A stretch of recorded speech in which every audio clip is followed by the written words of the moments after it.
everyone, Angela, the SpEd Tech teacher here, and today I'm going to show you the basics of this digital academic teacher planner. So when you look at this planner, this is the front cover, and it gives you an area to put either your name, maybe the year, whatever you want on the front, and I'll go into a little bit more detail in a minute. But I want to go over each one of these tabs. So if you look at this top right one, this pink button, when you click on it, it gives you your table of contents. And then if you go through, you can click on each one of these buttons and it will take you to a different page. So if you click on the dot grid paper, it will take you to a page where it will give you a dot grid. So kind of like a bullet journal.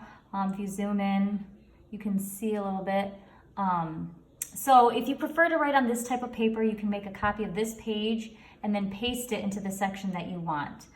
To go back to the table of contents, just click the pink button again, the pink tab. You also have square grid paper for those of you who like to use the square grids instead.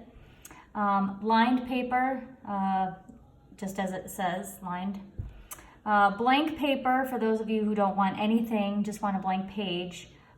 There's blank paper for you. And then we go into the layout. So if you go into the daily layout, if you're the type of person who maybe wants to enter their information on a daily basis, you have an area for your to-do list, your top three, so your priorities, your top three to-dos for the day, any events or appointments, maybe your meals, if you want to plan out your meals or write down what you ate. There's an area for that, and then a brain dump for notes or for whatever else you want to write. At the top, you can write the date and then circle Monday, Tuesday, Wednesday, Thursday, Friday, Saturday, or Sunday. And at the bottom, there is a water intake tracker for you. What I would do is just tally. So I would circle if you're drinking cups of water or maybe bottles of water, circle one or the other, and then tally with marks how many of those you've consumed. If we go back to the table of contents, your daily layout page is similar. It's almost identical. The only change here is that there is times on the side for those of you who'd rather schedule things on a time basis. If we want to go to the weekly layouts, there's two different kinds. There's this type where you can put the week at the top and then again list your priorities, your top three, any scheduled events or appointments, and then your to-do list underneath. And I left it blank, so you can start either with Monday or you can start with Sunday. It doesn't matter, but I have these two. The way I use this is these are saved for the weekends, but you can use it any way you'd like. The second weekly layout template is more of just you've got these boxes. And again, I typically use this for the weekends, but you can do it any way you'd want. This space right here is free for you to maybe add a sticker or a drawing of some sort, or maybe some other notes. So those are your weekly layout templates. We have a couple of different lesson plan templates. The first one is just, it's a little bit bigger. It takes up kind of the whole page. You've got your hours on the left, which are labeled A through F, and then Monday through Friday. So these are blocks of time that you can write down any lesson plans or notes. The second lesson plan type is the same exact layout, except it's a little bit shrunken in, it's a little bit smaller. You've got a place for notes on the side, again, a blank space for a drawing, a sticker of some sort, and maybe some space at the top to put what week you're working with. The third type of lesson plan template we have is the hours are on top, and this one is first hour, second hour, third hour, fourth hour, if you go by that, Monday through Friday on the left. And then again, a smaller version of that with notes and space for you to write more in. If you look at the sides, you have these tabs on the right, and if you click on each of them, that just leads you to blank pages. These are pages you can use for anything. I personally use these for staff notes, personal notes, maybe progress monitoring, maybe if you blog, you can write use a tab for blogging information. You can kind of make this whatever you'd like. So these are blank pages for you to use. And then at the top, if you notice, you just have your monthly calendar date. So if you click on August, it's blank. And I made this one blank specifically because I like the fact that you can use digital planners over and over again. So you can just make a copy and not have to worry about the dates being different. So this one, you would just write in your dates and then whatever else you want to include on the left or at the bottom. They are already pre-labeled as far as the months go. So that's what you'll find all the way through. And it goes from August till July. And again, this was just more of an academic thing. I figure most teachers in schools start in August and end in at least July. So I made it August to July instead of January through December. So to use this, what you would do if you've not used GoodNotes before, I will include another tutorial for that. But basically what I would do with this is, let's say we're in August, and I'm in GoodNotes 5. I just click on the edit tool, click on the pen, and this is where I would just go through and start labeling days. So today is Friday the 9th, so I'm just going to work backwards and just write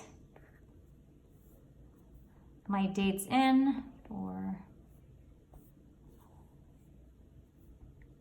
3, 2, 1. I could just go through and label my whole calendar.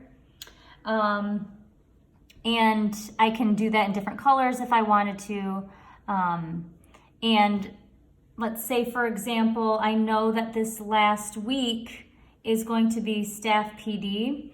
So if I were to go through and label all of these, I know that the 31st would end here. Just use my highlighter tool and make a line. The good thing about GoodNotes is when you use the highlighter tool, it will automatically self-adjust to give you nice straight lines. And I can just write in here, staff PD, using this line tool, the shape tool. I make a line, no matter how wobbly it is, it will kind of straighten itself out. So you can see that you can kind of have a lot of fun and be creative with making this as fancy as you want. The more comfortable you are with GoodNotes, the more you can do. Like I said, you can add stickers, pictures to spruce this up a little bit, which I'll be doing in another future tutorial. But the one thing I wanted to do was just go through this and show you the different pages. And if I wanted to copy one of the templates, I'm going to click the No Pen tool just to get out of that and go to my table of contents. And I know I would like to use this for my layout. So what I'm going to do is I'm going to click my thumbnails, and it highlights that I'm in slide number 9. So what I'm going to do is I'm going to select, click 9. I want to copy this page and get out of this. And then I want to go back to August. And I want to add this page after my August calendar. So I'm going to go back to my thumbnails again. And I'm going to, it says I'm right here. If I click on this, it's going to say add page after. And I want to paste.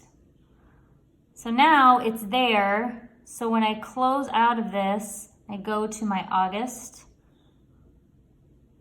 and then swipe to the right. There's my pasted page. So I really like this planner because you can customize it to any way you want. It's not really set. I could have made this where it's, you know, just 4 or 5 of these pages immediately after August.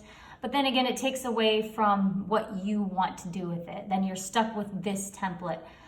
So that's why I like this, because you can choose and make it however you want. So then for this week, I can put down that I have different events or tasks for this day. So I can just put down, this is the week of, and during the week, I like to start with Monday.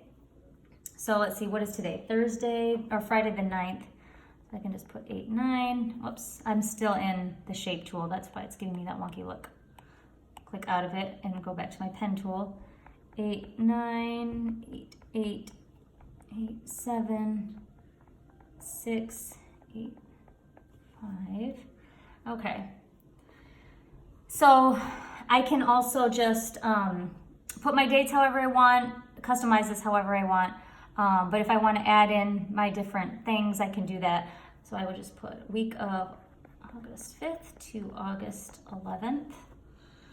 And then if I want to add some goals up here, I can. If I want to put a motivational quote, I can do that.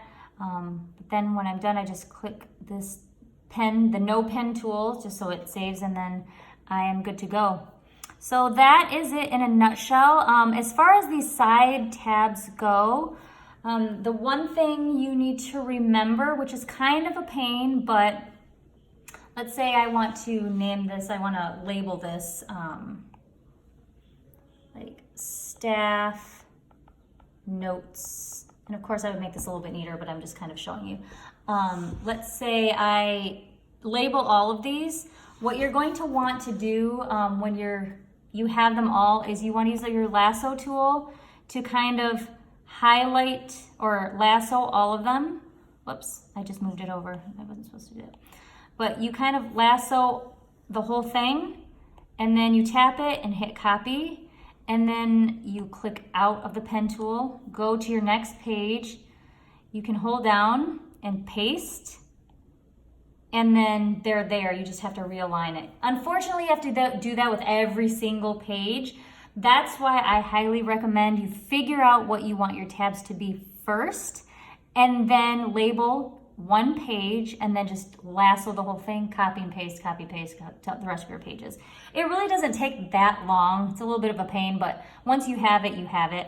And then if you really wanted to get a little bit fancier with this, you could add text in here. If you click the plus, or if you click your pen tool, you could add text boxes in here, and you can pick your font. You can import your own fonts, which gets a little bit trickier, but you can do that with the app Any Font, and then just download it to your iPad. But let's say I wanted to do this instead. So this is one of the fonts that I downloaded.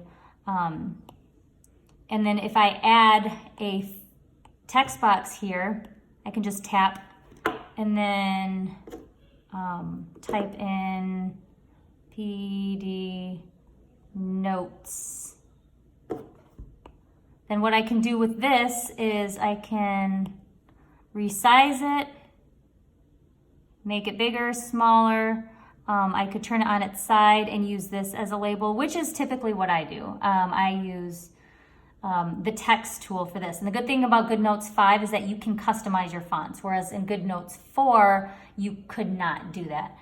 So it just looks a little bit neater, it looks a little bit cuter. I will end up using the text tool to label all my labels, just because that's personal preference. So this is the planner in a nutshell. I know you can have a lot of fun with it. Like I said, it might get some getting used to, but once you play around with it and you get the gist of how to use GoodNotes 5, it's pretty easy, and then you can just customize this and make this whatever you like. So hopefully that helps, and I hope you learned something, and hope that this is useful for you in your everyday life and your teacher planning life. So with that, good luck with this school year, and have a great day.